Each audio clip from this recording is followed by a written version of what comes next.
देश के गृह मंत्री अमित शाह का बिहार दौरा है और इस दौरे के पहले भारतीय जनता पार्टी को लेकर लालू प्रसाद यादव ने भी आज बड़ी टिप्पणी कर दी। वही बात की जाए तो जदयू के संसदीय बोर्ड के अध्यक्ष उपेंद्र कुशवाहा को जदयू ने पूरी तरीके से कमान सौंप दिया है। दरअसल अमित शाह के दौरे के पीछे की जो कहानी है वो कहानी आप जानते हैं। पूर्वांचल के और ख़ास तौर पे सीमांचल के हिस्से में जिस तरीके से जो मुस्लिम बहुल इलाका है वहाँ अमित शाह का दौरा और वहाँ उस वोट बैंक पर चोट करना जो नीतीश और तेजस्वी के खाते में है।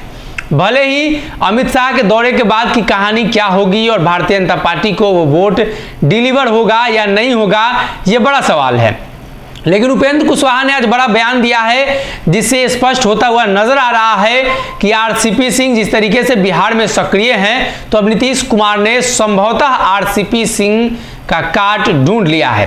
दरअसल उपेंद्र कुशवाहा ने अमित शाह के दौरे को लेकर जो बयान दिया है वो बयान हम आपको बता देना चाहते हैं, जिसमें उन्होंने कहा है कि बीजेपी के लोग मंदिर में पूजा करने तो जाते नहीं हैं, उनका मकसद होता है ऐसे मैसेज देना कि समाज में तनाव हो, समाज में तनाव पैदा कर राजनीति रोटी सेकना इनका मकसद है, जो कि ठीक नहीं है। जदयू के संसदीय बोर्ड के अध्यक्ष उपेंद्र कुशवाहा का बयान है। वही अमित शाह के दौरे में मंदिर में पूजा अर्चना भी करेंगे और इसको लेकर उपेंद्र कुशवाहा हमला कर रहे थे। बात की जाए तो अमित शाह का दौरा पूर्णिया और किशनगंज में होने वाला है और इस दौरा को लेकर जहां विपक्षी खेमे में हलचल तेज है वहीं भारतीय जनता पार्टी घर घर घूमकर लोगों को अमित शाह की रैली में आने के लिए बुलावा भेज रहे हैं। कल ही संजय जायसवाल का एक वीडियो वायरल हो रहा था जिसमें वो बाजार में घूमकर लोगों को अमित शाह की रैली में बुलाने को लेकर और आमंत्रण देने को लेकर लगातार घूम रहे थे। एक तरफ जहां आरसीपी सिंह बिहार में नीतीश को पटेल विरोधी बता रहे हैं, वहीं दूसरी तरफ कुशवाहा को मैदान में उतार दिया गया है। बिहार की ये सियासत में लगातार चली आती रही है। भारतीय जनता पार्टी ने इसकी शुरुआत की थी कि जिस वोट बैंक को पाना है उस वोट बैंक के उस समीकरण के नेता को आगे करना है। ऐसे में आरसीपी सिंह का काट नीतीश कुमार के पास नहीं था। नीतीश कुमार भले ही खुद उस समाज से आते हैं लेकिन नीतीश कुमार मुख्यमंत्री के तौर पर बार बार बयान नहीं दे सकते हैं, तो उपेंद्र कुशवाहा को कहीं ना कहीं अब कमान सौंप दी गई है। ललन सिंह उतने प्रभावशाली नहीं हो सकते हैं उस समाज में जितने उपेंद्र कुशवाहा हो सकते हैं, इसलिए उपेंद्र कुशवाहा उस समीकरण से भी आते हैं और आरसीपी सिंह जिस समीकरण से आते हैं कहीं ना कहीं उसमें उपेंद्र कुशवाहा भी फिट बैठते हैं। केंद्रीय मंत्री वो भी रहे हैं, केंद्रीय मंत्री ये भी रहे हैं, मोदी की सरकार में दोनों ने काम किया है।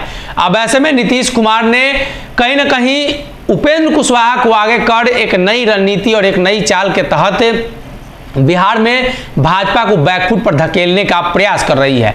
एक तरफ नीतीश कुमार के पास अब तक चिराग पासवान का काट नहीं मिल सका है, लेकिन वहीं अगर बात करें तो आरसीपी सिंह के काट को लेकर अब उपेंद्र कुशवाहा को कहीं ना कहीं उपयोग किया जा रहा है।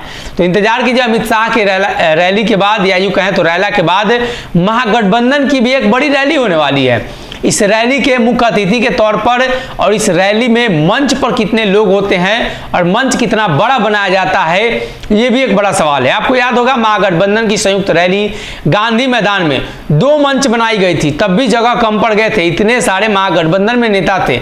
वही स्थिति एक बार फिर से सीमांचल के इलाकों में महागठबंधन की रैली होगी तो देखने को मिलेगा। अमित शाह की रैली के बाद भाजपा पर अटैक करने के लिए नीतीश कुमार और ललन सिंह के साथ तेजस्वी यादव और कांग्रेस और तमाम वाम दल लगातार प्रयासरत रहेंगे और कहीं ना कहीं उपेंद्र कुशवाहा को बड़ी जिम्मेदारी आगे भी सौंपी जाने की संभावना है। अगर ये वीडियो पसंद आई और वह बिहार के राजनीति और बिहारियत से सरोकार रखेनी तो सब्सक्राइब बटन दबा के चैनल के सब्सक्राइब कर ली। ओजे एगो घंटी बा ओकरा बटन दबा देला से कुल सटीक और मारक खबर रुआ मुफ्त में मिल जाई। अगर रुआ पत्रकारिता के हमनी के नया प्रयोग में सहयोग कर चाहतानी तो ज्वाइन बटन दबा दी। पेटीएम नंबर नोट कर ली